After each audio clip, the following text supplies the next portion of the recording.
Le président Donald Trump qui sort les dirigeants africains du stade oral. On fera un peu de psychanalyse pour finir cette conférence. Je vais vous expliquer, pour ceux qui ne les connaîtraient pas, la théorie de Freud, les 3 stades par lesquels tout enfant doit passer avant de devenir progressivement, eh bien, un adolescent et ensuite un adulte. Les 3 stades fondamentaux de la socialisation de l'enfant. Les dirigeants africains, pour beaucoup d'entre eux, étaient encore au stade oral. Donald Trump est en train de les enlever dedans. Donald Trump vient de prendre une décision qui va obliger les dirigeants africains à arrêter d'ouvrir leur bouche et leurs mains en les tendant vers l'étranger pour que leurs problèmes soient résolus. On va en parler, mais en s'appuyant sur la théorie psychanalytique qui, pour le coup, est très éclairante pour comprendre les jérémiades d'un certain nombre de dirigeants africains habitués à la dette, à la digba dette, habitués au fond au financement soi-disant de l'aide américaine, l'aide publique française au développement. Minalmi, Langyebe, quelle aide? On verra. Qu'est-ce que ça vaut ces aides-là? Si cette aide était aidante, est-ce que l'Afrique serait ce qu'elle est aujourd'hui? On verra. L'Afrique peut-elle vraiment se libérer de la dépendance économique occidentale? C'est la question que soulève aujourd'hui le docteur Franklin Nyamsi, à travers l'analyse d'un événement qui pourrait marquer un tournant décisif, la suspension de l'aide américaine à plusieurs pays africains par Donald Trump. Depuis des décennies, les États-Unis et d'autres puissances occidentales utilisent l'aide financière comme un instrument de contrôle, maintenant l'Afrique dans une situation de dépendance. Or, cette coupure brutale, loin d'être une catastrophe, pourrait bien être une opportunité historique pour le continent. Mais alors, comment l'Afrique peut-elle transformer cette situation en levier de souveraineté? Quelles stratégies doivent adopter les dirigeants africains pour ne plus être sous l'emprise des aides étrangères? Cette suspension marque-t-elle la fin d'un système néocolonial ou un simple réajustement géopolitique? Dans cette analyse, Franklin Nyamsi nous dévoile les véritables enjeux cachés derrière cette décision et appelle les Africains à une prise de conscience. C'est maintenant ou jamais que le continent doit apprendre à s'autofinancer et à exploiter ses propres ressources. Restez bien jusqu'à la fin, car cette vidéo pourrait changer votre perception de la dépendance économique de l'Afrique.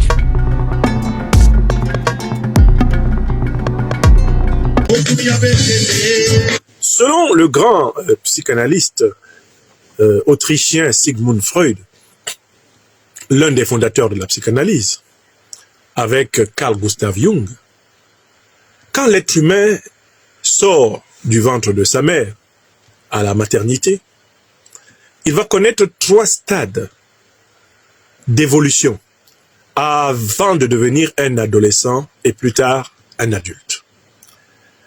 La théorie freudienne parle du stade oral, du stade anal et du stade phallique. Au stade oral, l'enfant est caractérisé par le plaisir de la bouche. Il a tendance à ramener à sa bouche tout ce qu'il trouve en chemin. Donc l'enfant, littéralement, est vraiment organisé autour du goût par la langue, de tout ce qu'il peut trouver. Vous allez observer que les petits bébés, eh bien, il attrape ce micro, il va le mettre dans sa bouche, il attrape le coude de sa mère, il le met dans sa bouche, il attrape le vêtement de sa mère, met dans sa bouche, il attrape une couche, il la met dans sa bouche. Quoi qu'il trouve, l'enfant a tendance à le rapporter à sa bouche. Freud appelle cela le stade oral. Or, ce stade oral, c'est un stade de dépendance, en fait, envers le sein maternel. C'est la période de la vie de l'enfant où le sein maternel est vraiment l'intermédiaire qui lui permet de retrouver la paix, la tranquillité. Quand il tète le sein de sa mère, il retrouve un équilibre. Il se sent en fusion avec l'univers tout entier.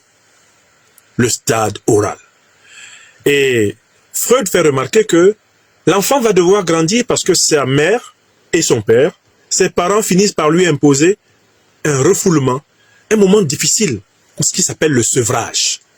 Tu ne têteras plus ta mère.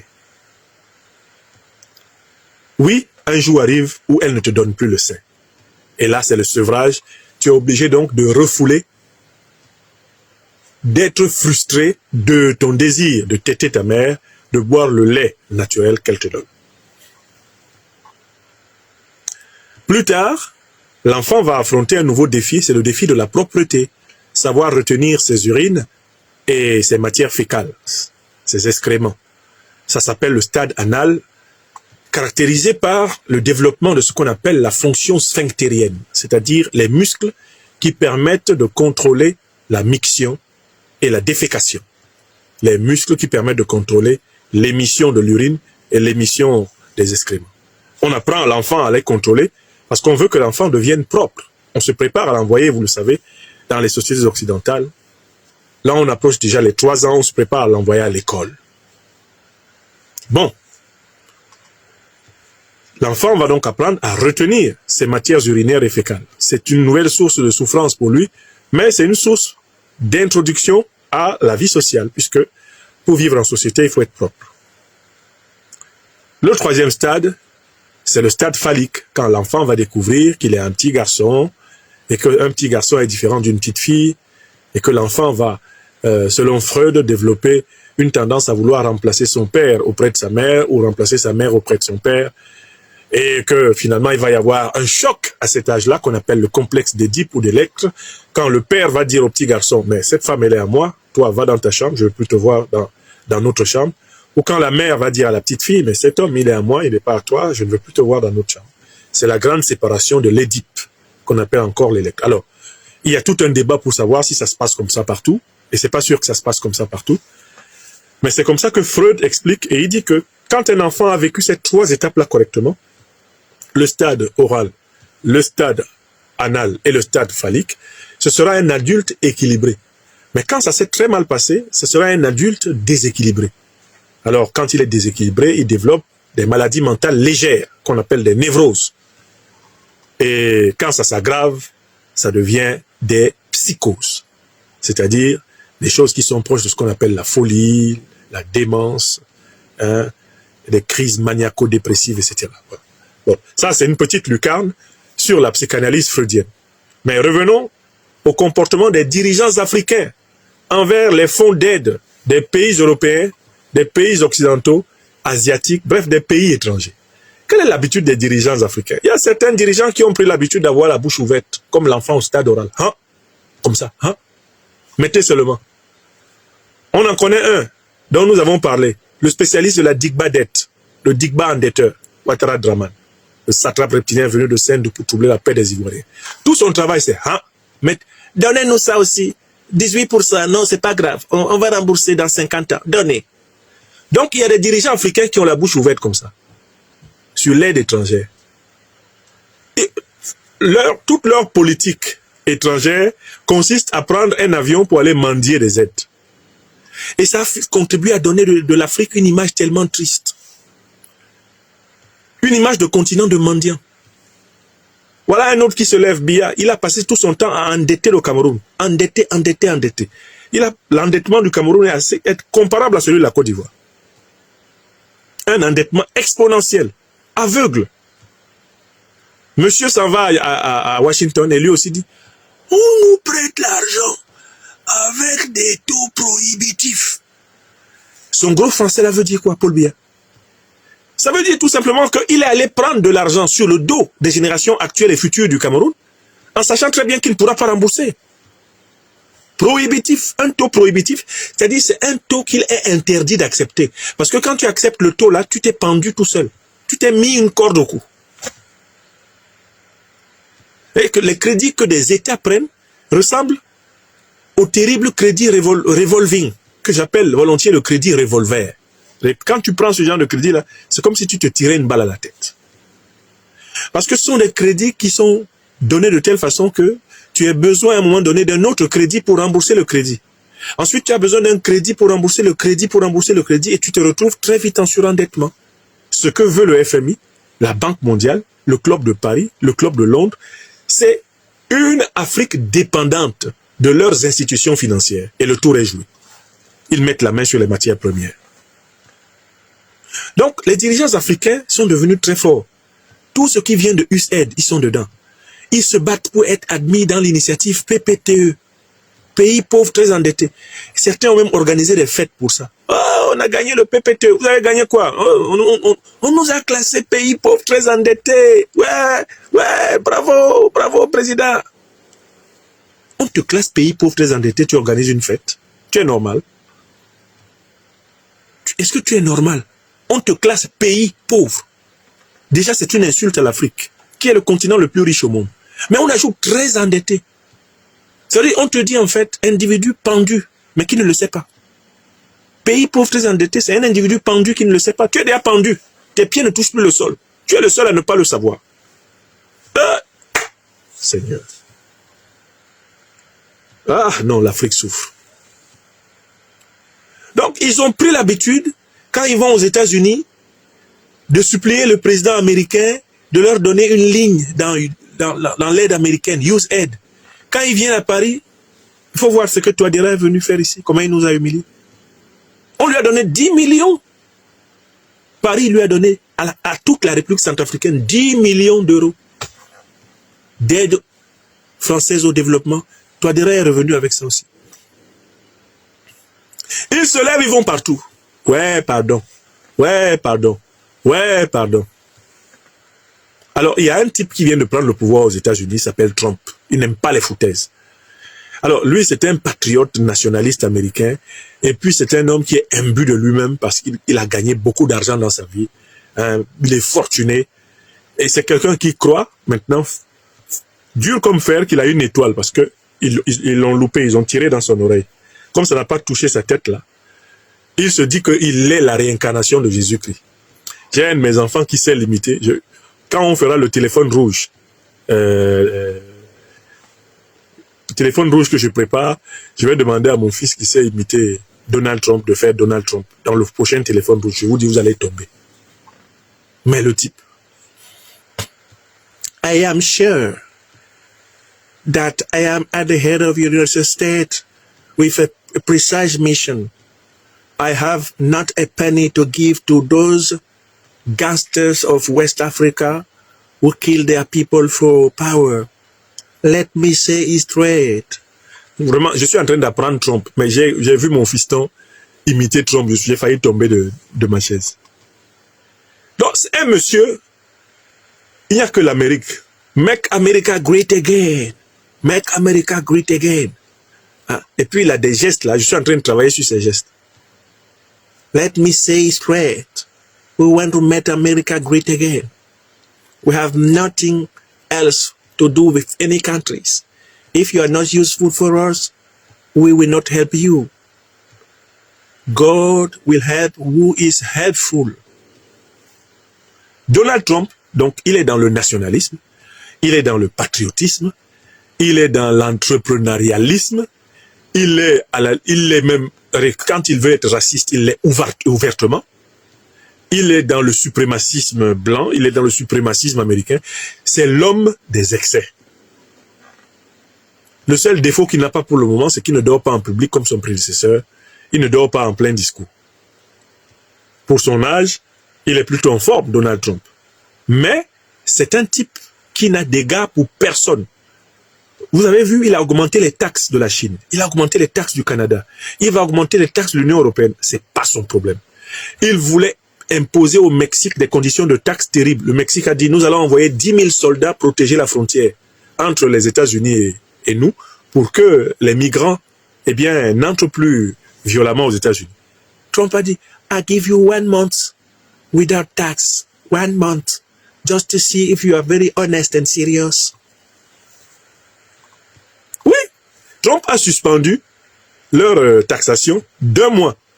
Et il a dit, parce que vous avez envoyé 10 000 soldats à votre frontière pour empêcher les migrants d'entrer sauvagement chez nous. Donc, en fait, c'est quelqu'un qui négocie tout et il fait des bras de fer partout.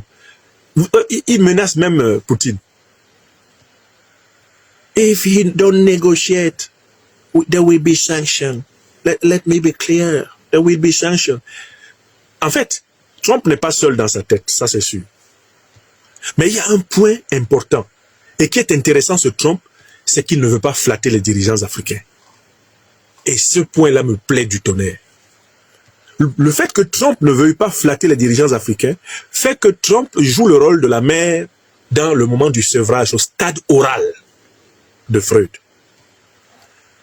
Beaucoup de dirigeants africains étaient au stade oral. Ils ne veulent même pas passer au stade anal et au stade phallique pour grandir. Beaucoup étaient bloqués au stade oral. Trump leur a enlevé le sein de la bouche et dit, vous ne tétérez plus. Vous ne tétérez plus. Vous apprendrez à aller chercher vous-même la nourriture solide. Trump est littéralement un accélérateur psychanalytique de libération. Et il commence son mandat à la tête des États-Unis comme Macron à la tête de la France. Il y a deux manières de lire l'action de Macron. Première manière, vraiment, beaucoup de gaucherie, beaucoup de condescendance, de mépris, etc. Exactement comme Trump. Mais, côté positif de Macron, son comportement a accéléré les libérations africaines. Mais on peut appliquer le même raisonnement à Trump. Trump est impoli, imbuvable, ingérable, mais son comportement là, c'est intéressant parce que ça oblige l'Afrique à s'assumer. Si quelqu'un pouvait me donner le pouvoir d'influencer les idées de Trump, je l'influencerais pour qu'il coupe tout paiement à l'Afrique. Imaginons ce qui peut se passer si vraiment Trump ne veut rien donner du tout aux Africains. Il veut, si Trump devient de plus en plus dur envers les Africains, ça c'est très bien parce que ça permettra aux pays africains qui ont des bases militaires américaines de leur demander gentiment de partir. Comme les Nigériens l'ont fait, comme les Tchadiens l'ont fait, comme les Sénégalais doivent le faire, comme les Gabonais doivent le faire, les Camerounais, les Équato-Guinéens, tout le monde, Yankee, go home. Mais il faut que Trump soit dur envers nous Africains pour que nous soyons suffisamment fermes pour nous libérer de la domination américaine. Écrivez ça. Tilana Yomi. C'est ce qu'on appelle la relation dialectique. Il faut que Trump là soit très dur envers nous, les Africains, pour que nous nous libérions de la domination américaine. C'est ça qui va donner la sortie des troupes impérialistes américaines du sol africain. C'est ça qui va donner, j'espère que vous vous en rendez compte, la fin de la suprématie du dollar en Afrique. Parce que si nous sommes des shithole countries, si on est tous des pays de merde, mais voilà, on peut se passer du dollar, non? Qu'est-ce qu'un pays de merde fait avec le dollar? Prenez votre dollar. On est des pays de merde, prenez aussi vos crédits. On est des pays de merde, prenez votre internet. On est des pays de merde, bon, allez chez vous. Donc, ce qui est très intéressant, paradoxalement, c'est qu'un dirigeant comme Donald Trump est un accélérateur paradoxal de libération des pays dominés. Nous, Africains, devons savoir jouer de cette grossièreté, jouer de cette dureté. Nous devons savoir jouer de cette indifférence, de ce cynisme. Nous devons transformer cela en une aubaine.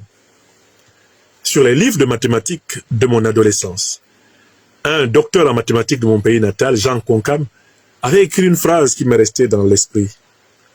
Sur tous ces manuels de mathématiques, il était écrit « Ou bien les difficultés brisent un homme, ou bien elles achèvent de le rendre plus fort. » Ou bien les difficultés brisent un homme, ou bien elles achèvent de le rendre plus fort.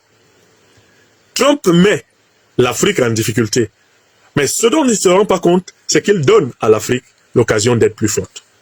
Donc j'appelle tous les pays africains suspendus de l'aide américaine à informer officiellement les États-Unis d'Amérique qu'ils ne veulent plus jamais recevoir un seul dollar d'aide américaine. Les pays africains à taxer les marchandises qu'ils vendent vers l'Europe, vers l'Amérique, de telle façon qu'ils compensent les taxes qui leur sont imposées pour ce qu'ils prennent encore dans cette partie du monde. L'ère de la réciprocité a sonné et l'Afrique ne doit pas se morfondre. J'ai vu la déclaration du Premier ministre sénégalais, Ousmane Sonko, dans laquelle celui-ci soulignait l'importance d'aller vers l'autonomie. Mais, contrairement à ce que les partisans de Sonko disent, il se plaignait du fait que Donald Trump ait interrompu un programme de plus de 300 milliards de francs CFA qui devait permettre au Sénégal de résoudre certains de ses problèmes. Bien qu'Ousmane Sonko, en effet, ait pris cette suspension d'aide comme un argument pour le renforcement de la souveraineté, il s'en est plaint. Je recommence. Et là, j'appelle aussi les partisans de Sonko et Diomaye à arrêter d'être de mauvaise foi sur les réseaux sociaux. Ils se sont mis à dire partout qu'on avait tordu les propos de leur patron et qu'il fallait citer la totalité de ses propos. Mais pourquoi est-ce qu'on est obligé de citer la totalité de ses propos?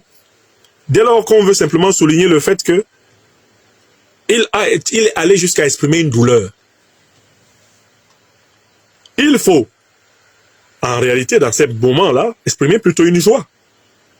Les dirigeants africains devraient sortir et dire « Nous félicitons les États-Unis de nous avoir libérés de notre dépendance envers eux. Nous les félicitons pour nous avoir libérés de notre dépendance envers eux. Et nous leur demandons de continuer ainsi. Même dans 3 mois, nous ne voulons plus recevoir leur aide. » J'espère qu'il y aura des pays africains pour dire cela aux États-Unis. Parce que si vous pouvez vivre 3 mois sans les États-Unis, mais vous pouvez vivre 3 mois de plus encore. Mais vous pouvez vivre 3 mois de plus encore. Mais vous pouvez vivre 1 an, 2, 3, 1 siècle. Et c'est ce qui se passait avant que les États-Unis ne naissent au XVIIIe siècle. Les États-Unis, là, sont nés au XVIIIe siècle. Oui ou non? Mais l'Afrique était là avant toutes les autres civilisations. Comment le berceau de l'humanité, la civilisation la plus ancienne, peut-elle avoir peur que ses succédanés, ses descendants ne l'aident plus? C'est incongru. Africaines, Africains, dirigeants africains, sautons sur l'aubaine de la suspension de l'aide américaine pour renforcer notre autonomie et prenons cette suspension d'aide comme une bonne nouvelle. C'est très bien. Ils auraient dû y penser plus tôt. Alors que certains voient dans la suspension de l'aide américaine une crise, le docteur Franklin Nyamsi nous rappelle qu'il s'agit surtout d'une épreuve révélatrice pour les nations africaines. Cette décision expose brutalement une réalité que beaucoup refusaient d'admettre. L'Afrique doit cesser de compter sur l'Occident pour son développement. Pendant trop longtemps, l'aide extérieure a été une illusion d'assistance, maintenant nos économies dans une forme subtile d'esclavage moderne. Mais aujourd'hui, la rupture est forcée, et c'est une occasion unique d'opérer un véritable changement. La question est donc simple. L'Afrique va-t-elle subir cette décision ou en faire une force? Cela dépendra des choix que feront nos dirigeants et des actions de nos peuples.